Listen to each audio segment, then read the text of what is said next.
The explosion rocked the medical bay with such force that the instrument trays clattered to the floor, scattering sterile tools across the polished surface. Victor Osborne clutched his bleeding abdomen as the ship lurched violently to port. Red emergency lights bathed the room in a crimson glow, and the blaring sirens drowned out his initial shouts for help. "Anyone there?" Victor called out, his voice strained. The pain in his side was excruciating. Shrapnel from the engine room explosion had torn through his flight suit and embedded deep into his flesh. Blood seeped between his fingers, warm and sticky. The medical bay door hissed open, and 3 figures rushed in. They weren't human. The tallest one, with pale blue skin and 4 eyes arranged in a diamond pattern, immediately assessed the situation. "Human injury! Severe laceration to lower right quadrant." The alien's voice was high-pitched and urgent. "Zeph, prepare coagulants, Rivex, vital scanners." Victor recognized them as Altarian medics. The ship and interspecies exploration vessel employed the best medical professionals from various worlds. These 3 were supposed to be the finest trauma specialists in 3 systems. I can't feel my legs," Victor gasped, the room spinning around him. The lead medic, Dr. Narvix, Victor now remembered, approached with what looked like a handheld scanner, his secondary arms extended from beneath his primary limbs, already preparing medical instruments. "Blood pressure dropping rapidly," said the smaller alien named Rivex, her translucent skin pulsing with bioluminescent patterns that shifted from green to red. "Initiating emergency protocols." Victor tried to focus, but the pain was overwhelming. His training as the ship's human engineer included basic emergency medicine, but nothing prepared him for being on the receiving end of such trauma. The shrapnel had hit something important. He was bleeding out fast. "Need to stop the bleeding," Victor muttered, reaching for the nearby medical tray that had been knocked to the floor during the explosion. "Do not move, human," Dr. Narvix commanded, all 4 eyes blinking in sequence. "Your cardiovascular system is different from ours. We must calculate proper treatment." But Victor knew his own anatomy better than anyone. He'd seen enough injuries during his 8 years in deep space exploration to know when minutes, even seconds, mattered. With trembling hands, he grabbed a suture kit from the scattered supplies. "Zeph, restrain the human," Narvix ordered, but the 3rd alien, a stocky reptilian being with scaled skin, was busy preparing what appeared to be Altarian blood-binding agents, designed for their hemoglobin-like compounds, not human blood. Victor tore open the suture kit with his teeth, his vision blurring from blood loss. The alien medics continued their frantic preparations, arguing about proper dosages and conversion rates for human physiology. "Your biological makeup requires specific," Rivex began. "No time," Victor interrupted, his voice barely audible over the continuing alarm klaxons. "Ship's compromised. Need to get to engineering, fix the core breach." With a practiced motion that belied his fading consciousness, Victor extracted the curved needle and synthetic thread. The medics watched in horror as he pushed aside the torn fabric of his flight suit, exposing the jagged wound. "Human, your actions will cause further damage." Narvix's voice rose in pitch, approaching what would be panic in a human doctor. "Our xenophysiology database is loading the proper protocols." But Victor knew the ship wouldn't last that long. The core breach would expand, consuming the entire vessel within minutes if he didn't get back to engineering. And he couldn't do that while bleeding out. "Sorry, can't wait," he mumbled, then plunged the needle into his skin. The alien medics froze in collective shock. In their culture, self-surgery was considered barbaric, an act of last resort performed only in the most primitive conditions. Yet, here was this human, methodically stitching his own wound while maintaining remarkably steady hands despite his obvious pain. Victor bit down hard on his lower lip, drawing blood there too, but he didn't stop. One stitch, then another. The technique wasn't pretty, but it was effective. Basic field medicine that every space engineer learned in training. "Astonishing pain tolerance," Zeph whispered, his scaled skin flushing a deep orange in apparent distress. "Is this normal for humans?" Rivex moved closer, her bioluminescent patterns now pulsing with curious blues. "The database indicates humans evolved as persistence predators, with remarkable endurance and pain management capabilities, but this exceeds documented parameters. Victor ignored them, focusing entirely on closing the wound. Sweat beaded on his forehead, and his breathing came in short. Controlled bursts, a technique to manage pain that he'd learned during survival training. Almost done, he grunted, tying off the last stitch. The medical bay lights flickered, another reminder that the ship's power systems were failing. Need antiseptics and bandage. Dr. Narvix finally broke from his stupor and moved quickly to assist, handing Victor a tube of broad-spectrum antimicrobial gel. Your technique is unorthodox, the Altarian admitted, but appears functionally adequate. Allow me to apply proper dressing. Victor nodded weakly, the adrenaline that had kept him going now starting to ebb. He slumped back against the medical bay wall as Narvix efficiently wrapped the wound with a self-adhesive bandage that seemed to mold perfectly to his skin. Core breach, Victor reminded them, trying to stand. Need to get to engineering. Absolutely not, Rivex insisted, placing a 3-fingered hand on his shoulder. You've lost approximately 1.2 liters of blood. Your body requires immediate fluid replacement and rest. The ship lurched again, more violently this time. The lights went out completely for 3 seconds before the emergency systems kicked in. No choice, Victor said, gritting his teeth as he pushed himself to his feet. I'm the only one who knows how to recalibrate the quantum matrix. If I don't, we all die anyway. The alien medics exchanged looks that transcended species barriers, concern, admiration, and resignation, all mingled together. Then we will assist you, Dr. Narvix decided, producing a small injector from his medical pouch. This is a temporary stimulant compatible with human physiology. It will keep you functional for approximately 47 minutes. After that, you will experience severe metabolic crash. Victor nodded, offering his arm. The injection stung, but almost immediately he felt a surge of energy coursing through his body, temporarily masking the pain and weakness. Let's go, he said, taking an experimental step. His legs held. And bring more bandages. I might need them. The journey to engineering was treacherous. Sections of the ship were sealed off due to decompression, forcing them to take maintenance tunnels rarely used by the crew. Victor led the way, with the 3 alien medics following close behind, monitoring his vitals with handheld scanners and occasionally supporting him when his strength wavered. Your stitches are holding, Zeph observed as they crawled through a narrow junction. Though your technique would horrify our surgical instructors, Victor managed a weak smile. We humans have a saying, perfect is the enemy of good enough. Curious philosophy, Rivex commented. Our medical training emphasizes precision above all else. Sometimes you don't have time for precision, Victor replied, wincing as they dropped down into a lower corridor. He could feel warm blood seeping through the bandage, not a lot, but enough to concern him. The engineering bay doors were jammed, requiring all 4 of them to pry them open manually. Inside, chaos reigned. Equipment was strewn everywhere, and a crackling field of blue-white energy pulsed at the far end where the quantum core housing had been damaged. Breach is getting worse, Victor noted, staggering toward the main control console. Containment fields are down to 23%. How much time do we have? Dr. Narvix asked, helping Victor into the operator's chair. 10 minutes, maybe less. The alien medics watched in amazement as Victor's fingers flew across the controls with surprising dexterity for someone who had just performed self-surgery. Displays flickered with complex equations and system diagnostics.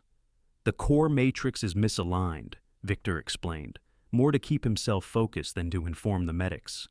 Need to recalibrate and reinitialize the containment protocols. His wound throbbed with every heartbeat, but the stimulant kept him working. Sweat dripped from his forehead onto the console as he inputted commands and overrode safety protocols. Your vital signs are fluctuating dangerously, Rivex warned, holding a scanner near his head. Body temperature elevated, heart rate erratic. Can't stop now, Victor muttered. Almost there. The blue-white energy at the core began to stabilize, its wild fluctuations becoming more rhythmic. Victor's vision blurred, but he forced himself to continue, relying on muscle memory and years of training. Containment fields at 47%, 60%, he counted, his voice growing weaker. Need to get to 80 to stabilize. Dr. Narvix noticed fresh blood soaking through Victor's bandage. Your wound has reopened. You need immediate attention. After, Victor insisted, not taking his eyes off the controls. Almost there, 75%, 78, 80. The blue-white energy suddenly contracted, folding in on itself until it was contained within the proper housing. Emergency lights switched from red to amber, indicating the immediate crisis had passed. Victor slumped forward, his strength finally giving out. The alien medics rushed to catch him before he hit the floor. "Get him back to medical," Dr. Narvix ordered. "Now!" Victor drifted in and out of consciousness as they carried him through the ship. He was vaguely aware of being placed on a medical bed, of instruments beeping, of the 3 alien medics working frantically around him. Blood pressure critical. Prepare plasma substitute. Wound requires proper closure. Victor wanted to tell them he'd be fine, that humans were tough, but the words wouldn't come. The stimulant was wearing off, and the crash hit him like a meteor impact. Every cell in his body seemed to scream in agony at once. "Remarkable species," he heard Dr. Narvix say from what seemed like a great distance. "To endure such trauma and still function." Darkness claimed Victor then, a blessed relief from the pain. He awoke to the gentle hum of medical equipment. The emergency lights were off, replaced by the normal soft illumination of the medical bay. Victor blinked, trying to orient himself. "The patient is conscious," announced a familiar voice, Rivex, her skin now pulsing with calm blue patterns. Dr. Narvix appeared in Victor's field of vision, all 4 eyes focusing on him. "How do you feel, Engineer Osborne?" Victor took a moment to assess his condition. The pain in his side had dulled to a manageable ache. "Better," he croaked, his throat dry. "How long was I out?" 27 hours, Zeph replied, offering a container of water with a straw. "You required extensive treatment. Your self-administered sutures were functional but insufficient for proper healing." Victor took a grateful sip of water. "Did they hold long enough?" "Yes," Dr. Narvix confirmed. "Though we were most distressed by your actions. In our medical tradition, self-surgery is considered an act of desperation, not a skill to be cultivated. For us, it's part of deep space training," Victor explained. "When you're months away from the nearest hospital, you learn to handle emergencies yourself." The medical bay door slid open, and Captain Alara stepped in. The tall, willowy Proximan nodded respectfully to the medical team before approaching Victor's bed. "Engineer Osborne," she said, her resonant voice carrying the formal tones of her species. "The ship and crew owe you a considerable debt. Your actions prevented a catastrophic core breach." Victor attempted to sit up, but Dr. Narvix gently restrained him with one of his secondary arms. "The captain can speak to you while you remain properly positioned for healing," the doctor insisted. Captain Alara's expression subtle by human standards, but recognizable to those familiar with Proximan expressions, showed amusement. "Your medical team has been most insistent about your care. They have spent the last day studying human medical texts to ensure optimal treatment. We were unprepared for human physiological responses," Rivex admitted, her skin briefly flushing pink with what Victor recognized as embarrassment. "Your species has remarkable resilience, but also requires specific protocols we had not fully integrated into our knowledge base. We have learned much," Zeph added, "including that human emergency medical training includes self-treatment techniques that would be considered advanced trauma care on many worlds." Victor smiled weakly. "Not all humans could do what I did. I've had specialized training for deep space missions." "Nevertheless," Captain Alara continued, "your actions were extraordinary. The engineering team has completed repairs to the quantum core using your initial stabilization. We will reach Starbase Epsilon in 3 days, where you will receive further medical attention if needed." After the captain left, Victor found himself the center of intense medical scrutiny. The alien medics continued to monitor him closely, asking questions about human medical practices and pain tolerance that revealed both their professional interest and personal concern. "Your species evolved on a high-gravity world with numerous predators," Dr. Narvix observed. "This explains certain physical adaptations, but not the psychological fortitude to perform self-surgery while maintaining functional cognition." "Necessity," Victor explained simply. "Throughout our history, Humans often had to treat their own wounds in dangerous situations. It's part of our survival instinct. Rivex's bioluminescent patterns shifted thoughtfully. Most species would enter shock or lose consciousness. "Oh, I was definitely in shock," Victor admitted. "But sometimes you can push through it if the alternative is worse." The conversation was interrupted by a ship-wide announcement. "Attention all crew, full systems restored. Regular duty rotations will resume at next cycle. Medical team, prepare status report on all injured personnel." Dr. Narvix made an adjustment to Victor's medication drip. "You will remain here for at least 2 more days. The wound requires proper healing time, despite your impressive tolerance for injury." Victor didn't argue. Now that the immediate danger had passed, he was content to let the experts take over. "Thank you," he said sincerely, "for helping me get to engineering and for fixing me up properly afterward." The 3 alien medics exchanged looks again, a silent communication that seemed universal among medical professionals of all species. "We should have been better prepared," Dr. Narvix finally said. "Your emergency required immediate action, and our protocols were insufficient. Your self-treatment, while unorthodox by our standards, saved your life, and possibly the ship." "We will update our medical database accordingly," Zeph added, his scaled skin now a calm shade of green.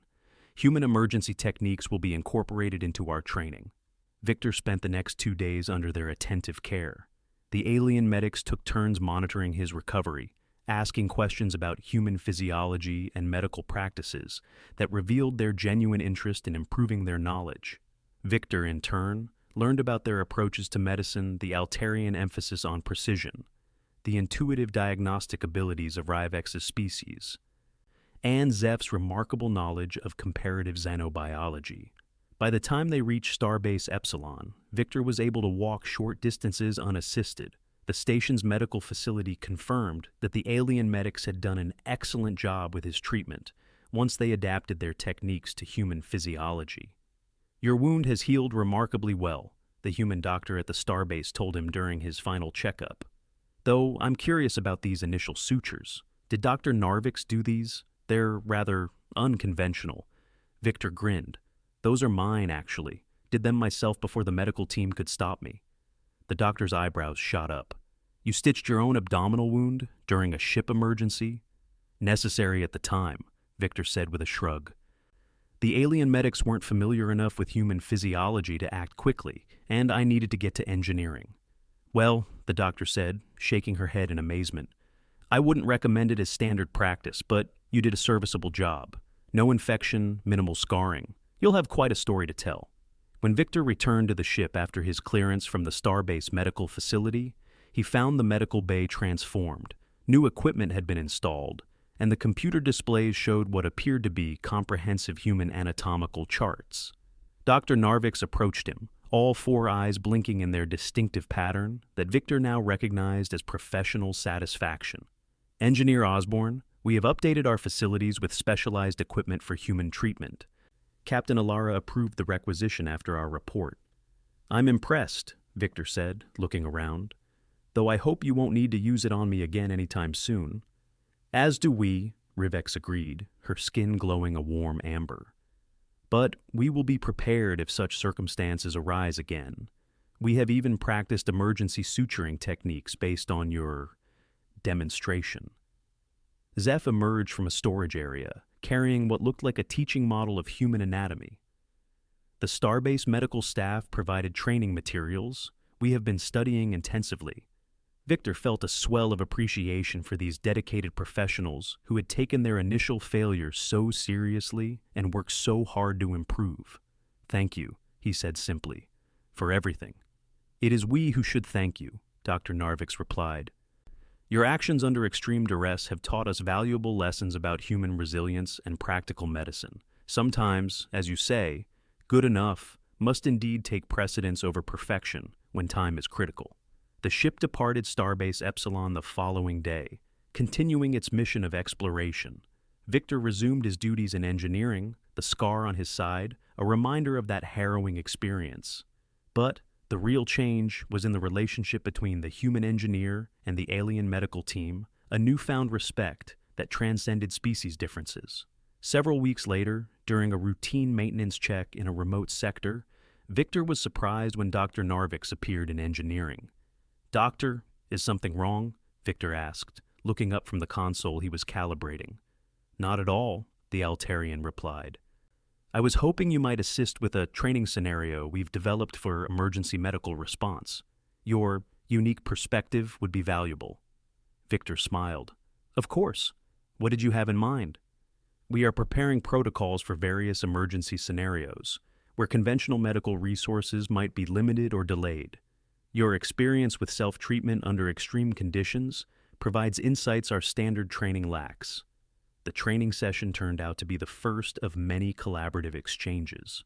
Victor shared practical emergency techniques from human space exploration training, while the alien medics offered insights from their own specialized knowledge. Together, they developed new protocols that combined the best of both approaches. Captain Alara eventually formalized these sessions, creating an official cross-training program between engineering and medical. Other crew members began to participate, sharing emergency techniques from their own species and learning from others. 6 months after the core breach incident, the ship encountered an uncharted anomaly that caused system malfunctions throughout the vessel. When a power surge injured several crew members in the science lab, the new emergency protocols were put to the test. Victor arrived to help with the electrical systems and found the alien medical team already there, efficiently treating injuries using techniques they had developed together. Dr. Narvix was calmly talking a Tellarite scientist through a self-application of pressure bandage while he worked on a more seriously injured crew member. "Good work," Victor said appreciatively as he bypassed the damaged power relay. "We had an excellent teacher in practical emergency response," Dr. Narvix replied, all four eyes briefly turning toward Victor before refocusing on his patient. "Though we still prefer when our patients do not perform their own surgeries." Victor laughed. "Believe me, so do I." The incident cemented the reputation of both the engineering and medical teams. When they returned to Earth after completing their 2-year mission, their collaborative approach to emergency medicine became a case study at Starfleet Academy. At the debriefing session, Admiral Chen specifically asked about the core breach incident.